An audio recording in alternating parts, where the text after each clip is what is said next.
معاف کرنے کا یہ مطلب نہیں کہ اس کو گلے سے لگایا جائے، اس کو دوست بنا لیا جائے۔ صرف ایک عہد کرنا ہوتا ہے کہ جو اذیت اس نے مجھے دی وہ میں نے اس کو نہیں دینی۔ مجھے بہت ڈر لگتا ہے کسی کا دل میری وجہ سے نہ دکھے۔ مجھے اچھا لگتا ہے کہ سب خوش رہیں۔ میں ہنسی کا سبب نہ بن سکوں تو کسی کے آنسوں کی وجہ بھی نہ بنوں۔ لوگ تمہیں درد دیں گے، رب مرہم دے گا۔ لوگ تمہیں ذلت دیں گے، رب تمہیں عزت دے گا۔ لوگ تمہاری اوپر جج بنیں گے، رب تمہیں انصاف دے گا۔ لوگ تمہارے منہ کا نوالہ چھینیں گے، رب تمہیں رزق عطا کرے گا۔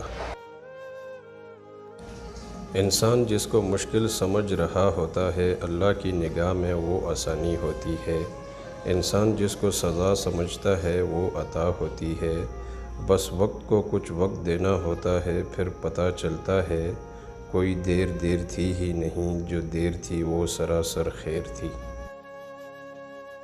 تکلیف اور پریشانی کا مطلب یہ نہیں کہ اللہ آپ سے ناراض ہے۔ جب اللہ کسی سے محبت کرتا ہے تو اسے آزمائش میں ڈالتا ہے تاکہ اس کی عاجزی سن سکے۔ اندھیرے کو اندھیرا ختم نہیں کرتا، اندھیرے کو ختم کرنے کے لیے روشنی کی ضرورت ہوتی ہے۔